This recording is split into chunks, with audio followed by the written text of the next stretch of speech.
Aabot ng halos 300 milyong piso ang naipagkaloob ni Pangulong Ferdinand R. Marcos Jr. sa mga lokal na pamahalaan sa Davao at Caraga bilang tulong sa mga naapektuhan ng malakas na lindol. Tiniyak naman ng Malacanang na sapat ang pondo para sa mga biktima ng sakuna. Yan ang ulat ni Cleso Pardilla. Halos 300 milyong pisong tulong pinansyal ang iniabot ni Pangulong Ferdinand R. Marcos Jr. sa mga provincial government at lokal na pamahalaan ng Davao at Caraga Region matapos yanigin ng lindol. Kasunod yan ng pag-iinspeksyon at pamamahagi ng tulong ng presidente sa mga biktima ng kalamidad. I know that lahat ng bawat lugar may kaibahan sa pangangailangan. Yung iba, kailangan ayusin yung water supply. Yung iba, kailangan buksan yung kalsada. Iba-iba.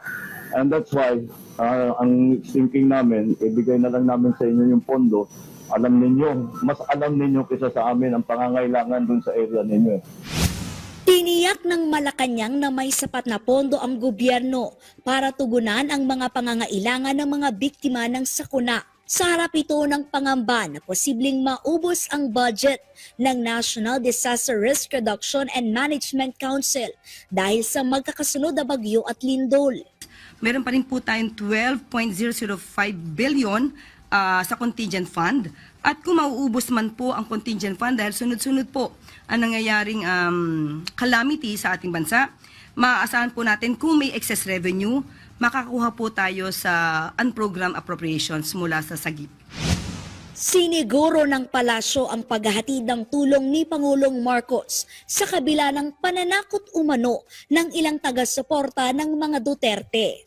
Hindi po matatakot ang Pangulo na siya ay pumunta sa Davao dahil ang mga Davao ay kababayan natin at sila po ngayon ay nangangailangan ng tulong. So huwag gawing pamumulitika ito para takutin ang presidente para pumunta ng Davao. Hindi po matatakot ang ating presidente pumunta sa anumang rehiyon ng bansa natin dahil siya po ang presidente at siya po ay tutulong sa lahat na nangangailangan ng mga kababayan natin. Pinalaga ng Malacanang ang batikos sa pagbibenta ng tig 20 pesos na bigas ng Department of Agriculture at National Food Authority sa mga biktima ng lindol. Yan po kasi ang problema kapag hindi po inaalam kung ano mga mandato ng bawat ahensya. Ang mandato po ng NFA ay magbenta. Hindi po sila pwedeng mamigay. Bawal po yan sa batas. So, ngayon po, pinalawig po ng NFA at ng DA ang mga mabibiyayaan ng 20 pesos na bigas kada kilo for all po ito sa lahat na naapektuhan po ng kalamidad. Pinaiimbestigahan na ni Pangulong Marcos ang mga guni-guni umano na farm-to-market road sa Davao Occidental na papalo sa higit 100 milyong piso.